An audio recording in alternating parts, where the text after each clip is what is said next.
Thank you, Lisa. Good afternoon, everyone. It's really a great pleasure to be here and speak about how we can make Europe's AI transition work for all.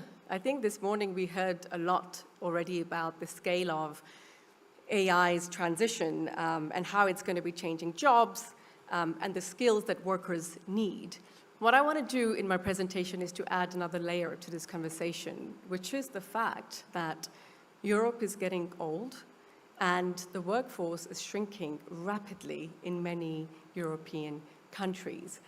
So in the next 6.5 minutes, what I want to do is three things. First of all, explore a little bit about the interaction of these two forces, AI and rapidly aging workforce.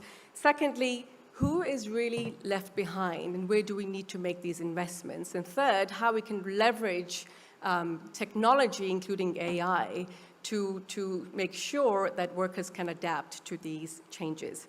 So I see this is labeled as a data presentation, so you won't be disappointed. There's a lot of data coming up. First up is the fact that Europe's labor market is changing very fast. How so? Well, according to the OECD, the working age population, which we define as workers aged 20 to 64-year-olds, is projected to decline rapidly from today to 2060, about 8% decline on average. But if we look at countries like Latvia, Poland, and Lithuania, we're talking about declines as much as 30 or 40%. These are unprecedented. These are enormous figures. We're talking about a world we're having to work and produce with a third less of our population. And at the same time, as we've heard many of times today, that around 28% of jobs in the OECD areas face high risk of automation. And AI is also changing jobs, tasks, and increasing the demand for digital and cognitive skills. So this means that Europe actually really faces a twin challenge. So on one hand, we must manage the AI transition, but also make better use of our existing talents and make sure they're equipped to actually navigate the AI transition itself. So the question is, how important and urgent is this? I'm going to show you a couple of numbers. We did some analysis just last year on examining the impact of demographic change on our living standards, on the GDP essentially. And so what we found out, we ran a couple of scenarios, and so what we see here in this slide is that without any action, aging populations are going to slow down GDP per capita growth from around 1% historically to about 0.7% on average. But if we were to mobilize untapped labor potential, so I'm talking about older people, women, migrants, we can actually recover growth to roughly about 1.1%, which is shown by these light purple dots, gains from untapped labor. Now, if we were to add productivity to this picture, and including trustworthy AI adoption, we could actually push growth to around 1.6% on average, which is shown by the dark purple dots. And you can see that around 2/3 of the majority of the countries, this productivity growth, together with mobilizing talent, is going to be absolutely critical. And so AI adoption and how workers are using AI can not only make them more productive, we can improve our efficiencies, and so we really can make this a win-win situation where we can actually mobilize the untapped labor potential alongside with higher productivity that comes together with technological change. Now, despite these benefits, let's have a quick look at who's missing from the labor market and what are the barriers that they face. So despite the labor shortages, large groups of people remain underrepresented in employment, and I think understanding these gaps is going to be key to designing effective labor market policies. So, unfortunately, there are large inequalities across the different socio-demographic groups. At all ages, we see that women, whether you're young or you're old, have significantly lower employment rates than men. There are also significant gaps between people who are with and without disability. So for instance, the gap is around 18 percentage points for workers in the age group of 35 to 54, which goes up to around 35 percentage points when we look at older individuals aged 55 to 74-year-olds. There's also huge inequalities by skill level. Not a surprise here to many of you here that those with low skills are far more disadvantaged in the labor market and the opportunities that AI is going to bring compared to their high-skilled counterparts. And the key message along with this is that far too many older individuals or talent is lost at older ages, which is really another important source of untapped potential. So employment drops quite sharply among older people. So on average, what we observe is that among European OECD countries, the employment rate for 45 to 54-year-olds is around 85%. This drops to 57% for workers aged 55 and 60 to 64-year-olds. So this means we lose valuable experience and skills and talent. Now, what are the reasons why we see these individuals staying back in the labor market? Well, one important aspect is the fact that there are large gaps in access to their training and skills. Older adults, I want to point out from this slide, and those with poorer social backgrounds, low educated workers, are least likely to receive training. So this is the share of workers who participated in training over the past 12 months, and you can see that older individuals, foreign-born, and with those with low skills are really lagging behind. And yet these are exactly the groups where we need to make most investments and need the greatest support. And I think this brings back to a very critical point that Saida had made in the morning session, is that inequality is one of the biggest concern over and over again that people convey as one of the most important concerns for them, but also for societies going forward. Now, it's not only actually skills that matter or push people out of jobs, it's also the quality of their work. So many people leave work for reasons of low pay, limited career prospects, poor working conditions, and lack of flexibility. And these issues are particularly important for women and when we look at older cohorts. And I would say that AI can actually help us lift both of these scenarios, improve skills and improve job quality. How so? Well, a lot of research that we've done at the OECD, along with other scientific community, shows that 80% of workers using AI report improved performance. Around 60% report job satisfaction. 39% of SMEs say generative AI helps address skills gaps, while 25% say it helps address labor shortages. AI can also improve job quality in terms of greater flexibility for the most disadvantaged in the society.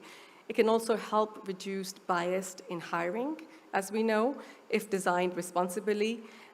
So the challenge here really is to ensure that workers have the skills and opportunities to benefit from these changes. And in my conclusion, I would say that this requires strengthening adult learning systems so workers can update skills needed in the AI-enabled workplace. This also requires expanding career guidance to navigate the AI-driven job changes, both at older and younger ages, promoting job quality and age-friendly workplaces, and also support responsible AI adoption by firms that complements workers' skills and boost productivity. And last but not least, we also need to strengthen social dialogue to ensure workers are consulted themselves and have a say in designing and taking up these opportunities brought by AI adoption. So overall, I'd say that if Europe wants to successfully have an AI transition that works for all, investing in people and making better use of its existing skills will be just as important as investing in the technology itself. And so with that, I'll like to hand it over to my colleague, Min.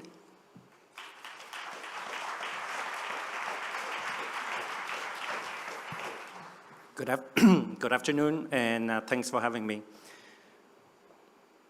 All right, so AI revolution is underway, so it's not quite an understatement. I guess all of us gathered today are curious to understand what the future holds for the workforce in general, and particularly in my presentation is about the older workers, those are 45 plus. And so in my presentation today, I'm gonna share some data insights about a survey that we conducted about a year ago now across 5 countries, the US, France, UK, Spain, and Ireland. Next slide, please.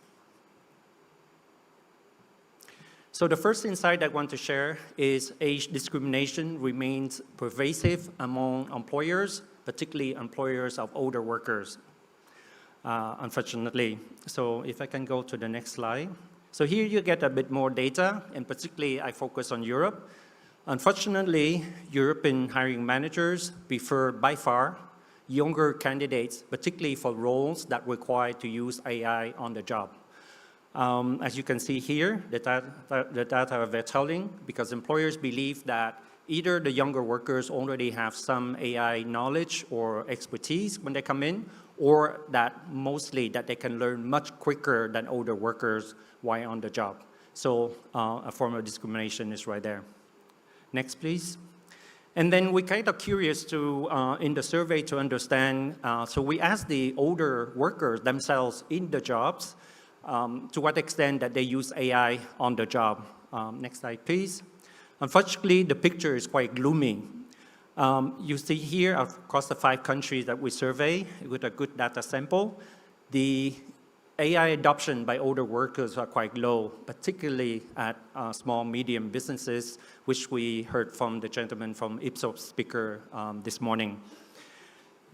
One way you can look at it is quite gloomy, but another way to look at it is a glass half full, which is we have the opportunity to skill these workers. Next slide, please. So here, not everything is gloomy actually.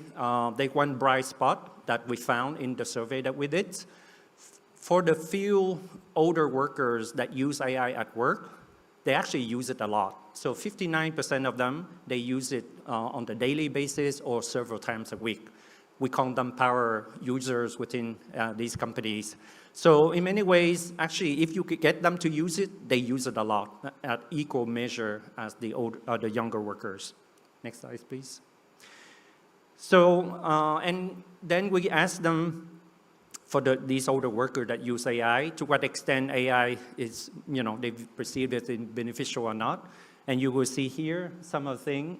They help them to automatize repetitive tasks, help them to improve their quality of work, help them to enjoy their job more, help them to do the work faster, and help them to make better work decisions.